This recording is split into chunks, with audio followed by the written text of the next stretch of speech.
말은 곧 삶을 대하는 태도가 되고 삶을 바꾸는 행동으로 이어집니다. 말을 내뱉기 전에 3번의 기회가 주어진다고 하는데요. 머리에서 1번, 가슴에서 1번, 또 입에서 1번 이렇게요.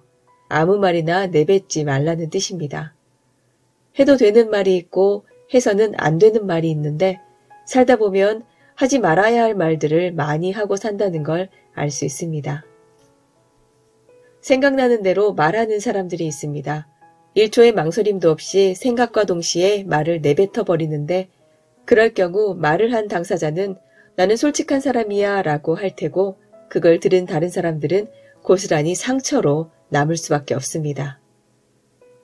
필터는 사진 찍을 때만 쓰는 게 아니랍니다. 오은영 박사가 나오는 TV 프로그램에 한 연예인이 나왔는데 자신은 굉장히 솔직한 사람이다라고 말을 했지만 그녀와의 대화를 통해 오은영 박사는 솔직한 게 아니라 무례한 거라고 말을 했습니다. 악의가 없이 말을 한다고 해서 무조건 솔직하다고 할 수 있을까요? 솔직함이 능사는 아닙니다.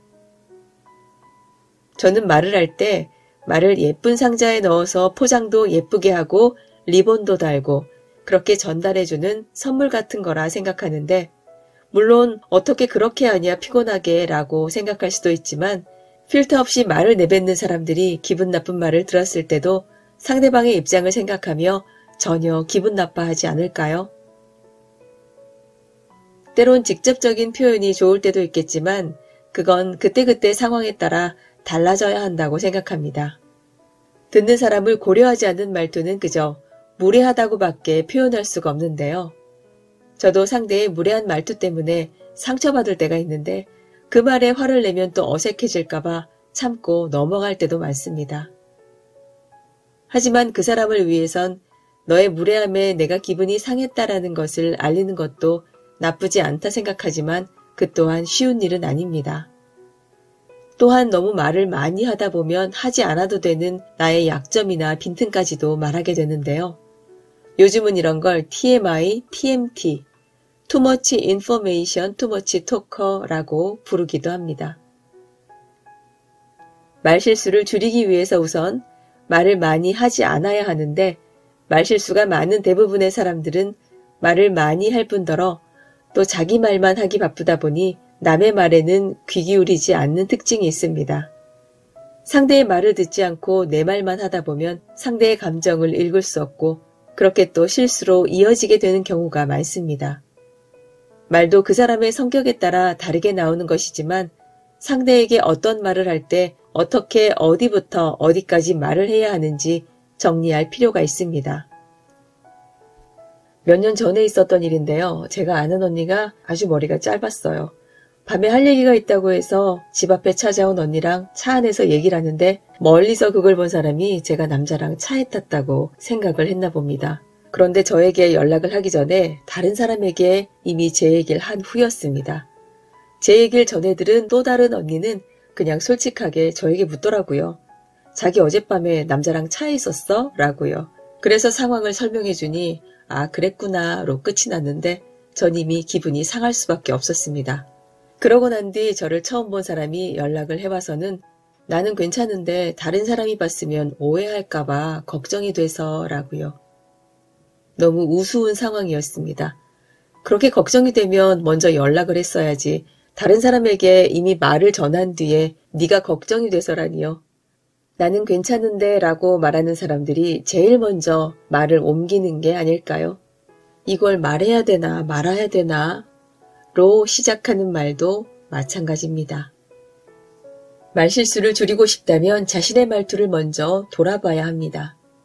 상스러운 말로 누군가를 비난한다든지 상대가 가장 싫어하는 말을 사용하면서 상대를 화나게 하는 일, 특히 자존심을 건드리면서 하는 말은 두고두고 원망을 듣기도 하지만 관계가 영영 틀어질 수도 있습니다.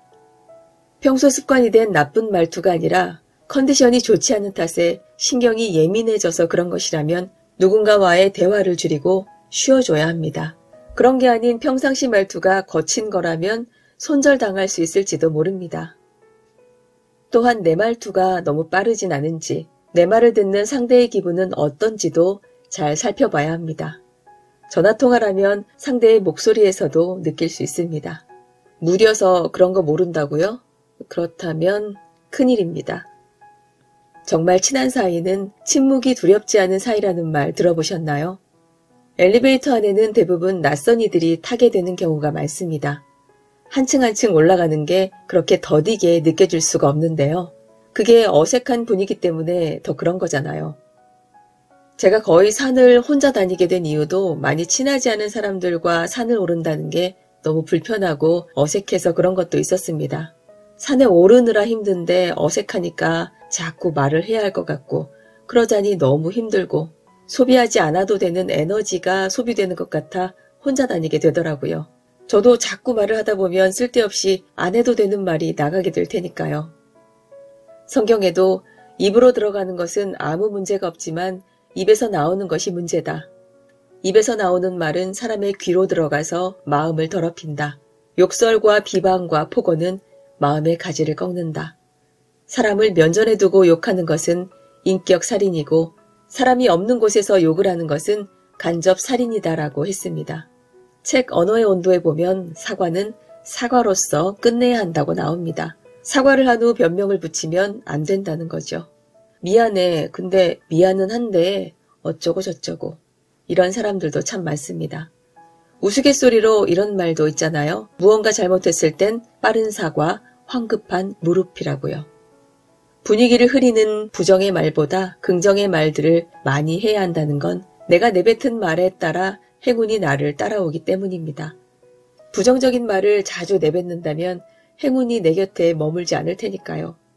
언제나 곁에 머물고 있을 행운에게 감사하면서 말이죠. 곰은 쓸개 때문에 죽고 사람은 혀 때문에 죽는다. 쌀은 쏟고 주어도 말은 하고 못 줍는다 라고 합니다. 이처럼 말이란 건 참 중요하기도 하고 살면서 꼭 필요한 것입니다. 내 이미지를 깎아내리는 말실수는 되도록 하지 않아야겠습니다. 분위기를 샤방샤방하게 할 수 있는 말 좋잖아요. 안녕하세요. 아이즈입니다. 말을 예쁘게 하는 법이나 말실수를 줄이는 법이나 비슷하겠지만 실수를 줄이면 말은 저절로 예뻐지겠죠. 정말 꼭 듣기 싫게 말하는 사람들이 있잖아요. 오늘도 예쁜 말 주고받으시면서 보내시기 바랍니다. 설 연휴 보내시느라 고생 많으셨습니다. 물가가 더욱 비싸지면서 명절 음식 준비하는 일이 많은 부담으로 다가오는 때입니다. 비싼 재료로 열심히 만들었지만 나중에 또 남게 되기도 하고요. 설 연휴가 지나고 나니 2월의 3분의 1이 날아간 듯합니다. 짧은 2월 더욱더 알차게 보내시기 바랍니다. 오늘도 감기 기운 가득한 제 목소리 들어주신 여러분 고맙습니다. 여러분의 구독과 좋아요로 저를 응원해주세요. 아이즈였습니다.